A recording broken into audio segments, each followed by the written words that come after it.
ka ba sa nakakaramdam din ng ang taas-taas na ng bilihin? Pero yung kita natin, pantay lang, ganun pa rin. Minsan nga mas mababa pa kasi nga, ang tumal talaga. Kung gusto mo ang ganitong usapan ukol sa problemang pangtindahan, bago tayo mag-umpisa, huwag mo namang kalimutan mag-subscribe ka na sa Palawan Yang Tindera. Pakalike na rin ang aking video mga kasari. At ito na, umpisahan na natin ang masaya nating chismisan. Magandang hapon sa inyong lahat mga kasari-sari. At syempre, ang tagal na namang nawala na titinting kasi na-busy ako. Mga kasari, no? Gaya ng sinabi ko sa inyo nakaraan, nilalakad ko yung building permit ng aking kalupaan dyan sa taas. Kalupaan, di ba? Kaluman laki-laki. Malit na yung lupa ko dyan sa taas mga kasari. Pero kailangan ko siyang pagawa ng building permit kasi magpapatayo ako ng maliit na kwarto. Alam nyo ba? Kasing laki lang halos ng CR yung ipapagawa ko. Kailangan pa talaga ng engineer. Promise mga kasari. Mahal-mahal ng engineer. 9,000 yung plano. So wala na akong pampagawa mga kasari. Kaya nawala ako ng ganun kahaba dahil kaasikaso ko talaga mga kasari. Pero syempre dahil tinderang malupit si Ate Tintin, alam kong nararamdaman nyo rin yung nararamdaman ko. Medyo matumal kasi nga wala na masyadong pasok. Pero tayong mga tindera-tindera, hindi tayo pwedeng tumigil, magbantay-bantay lang sa tindahan, ganun lang ang gagawin natin. Hindi. Kailangan kumita pa rin tayo. So isa sa ginagawa natin Tintin para mapalaki ko pa rin o mas malaki yung aking benta, yung aking kita mga kasari, syempre yung magandang ugnayan ninyo sa inyong customer. Kaya yung pagiging madaldal natin mga tinder-tinder ay malaki ang pakinabang niyan. Bakit? I-alok mo ng i-alok ang iyong paninda kay customer. Kapag konti lang yung bilihin niya, maghanap ka ng paraan na talaga namang makabenta ka sa kanya ng mas malaki. So yun yung ginagawa ko mga kasari, no? Halimbawa, pag bibili siya sa akin, yelo lang ang bibilihin niya, tapos pag nakikita ko parang nag-iisip pa siya ng ibang bibili, nag-aalok ako, may kape ka na ba? May asukal ka na ba? May gatas ka ba? Bang gustong inumin mo? O, diba? Ganon mga kasari. Pagka bumili ng kape, sinasabihan ko siya, mas masarap yan kung may tinapay. O, diba? Alam niyo hindi masama ang mag-alok na mag-alok sa inyong customer, lalo na kung sa tingin niyo mga kasari ay talaga namang bibili yung inyong customer. Minsan kasi may mga customer kulang lang sa push, yung nag-iisip ako ng bibilihin niya, pero pag inunahan mo na siya, marami pa pala siyang bibilhin, o di ba? Minsan nakikita mo pabili lang ng sabonte, o di ba? O mag-alok ka sa kanya ng bagong sabon, o mas maganda ito, di ba? I-alok mo yung mga item mo na nabili mo ng promo para mabenta siya, mas malaki ang yung kita. So, sa titintin yan ang style ko.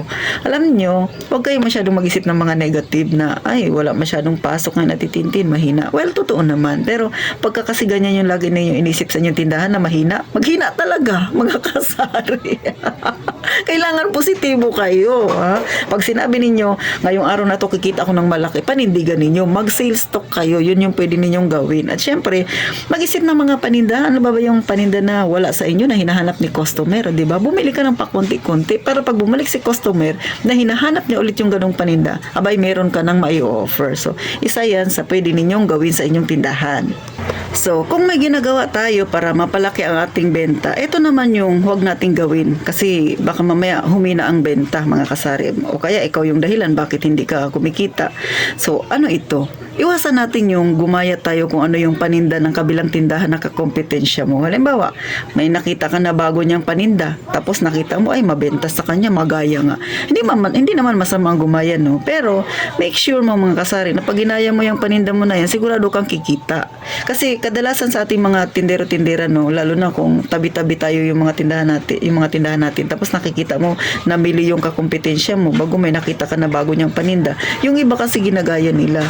Well, hindi nga masama gumaya, pero minsan isipin nyo rin, pagka ginaya ko ba ito, marami rin bibili sa akin. Kasi minsan, mga kasari, yung mindset kasi ng isang tao, nakita niya naging mabenta yung item na yun doon sa kabilang tindahan, gagayahin niya. Ang problema, hindi naging mabenta sa kanya. So, anong nangyari? Ikaw yung nawalan. Bakit? Baka abutin ng expiration. Pangalawa, mahina. Pangatlo, bukod sa mahina mga kasari, syempre, nakatenga lang yung iyong puhunan doon sa produktong binili mo na hindi mo naman alam kung paano naman siya ngayon sasabihin kay customer para maging mabenta. Kasi syempre yung mindset ng tao pag nakabili yan doon sa kabilang tindahan, doon at doon yan bibili. Magtatanong lang yan sa'yo kung meron ka bang ganong klase kapag wala na doong mabili. So, nangyayari mga kasari ay imbis na maging maayos yung benta mo, hindi. Kasi nakapokus ka doon sa kabilang tindahan. Iwasan natin yung ganon. So, kung meron kang iniisip kung paano madagdagan ng yung benta, dapat mag-isip ka rin ng mga bagay na huwag mong gawin sa yung kakompetensya. Ano ba yung nakikita mo sa kanya na hindi mo pwedeng gayahin. Hindi kasi pwedeng ganun lahat mga kasari, yung gaya-gaya. Dapat ikaw mismo tindahan, dapat may originality ka. Yun itong sinasabi ko, no, simpleng chismisan lang to mga kasari. Pero malaki yung impact nito kasi nakikita ko dati sa mga kakompetensya ko, no, may mga items sila na ginagaya sa akin, pero hindi pa rin naging mabenta sa kanila, mas naging mabenta pa rin sa akin.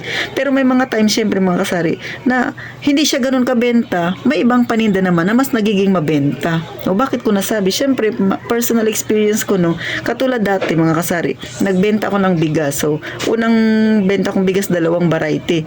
Yung medyo mura, hindi siya naging mabenta. So, siguro mga nakatatlong buwan ako, hindi siya naging ganun, hindi siya naging successful. Yung isa lang yan naging mabenta. Tinigilan ko yung isang klase ng bigas, isa na lang binibenta ko. Pero makalipas yung isang taon, sabi ko try ko kaya ulit. Ngayon na try ko mga kasari, naging mabenta siya. So ibig sabihin, weather talaga. Hindi ibig sabihin na pag unang attempt mo ay hindi naging mabenta, titigilan mo na. Syempre pakiramdaman mo rin. Ngayon napakiramdaman ko naging okay.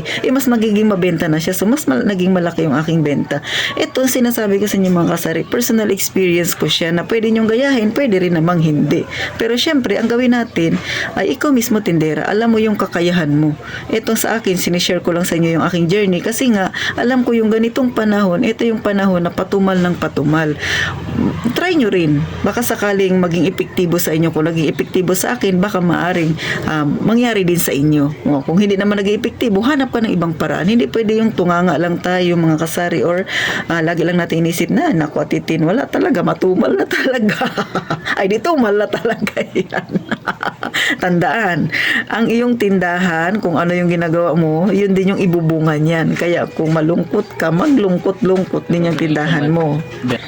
So, kung sa palagay mo may natutunan ka or na-refresh ka, huwag mo naman kalimutan i-like yung aking video mga kasari, at sana magkita tayo sa sunod na vlog na Titintin. Syempre, pagka hindi ako busy, makakapag-upload ako ng marami. Pero ganitong busy ako, pakunti-kunti mo na mga kasari. Ang mahalaga, mayroon akong ma-share sa inyo mga kasari, no? Kasi ramdam ko kayo, lalo na ngayon, sobrang tumal din talaga. Pero sa Titintin, kahit na sinasabing matumal, kumikita pa rin. Hanggang dito na lang ako, mga kasari. Sana nakatulong ako sa inyo. Paano? Kaya nga lang palagi kong sinasabi, mag-iingat tayong palagi, mga kasari.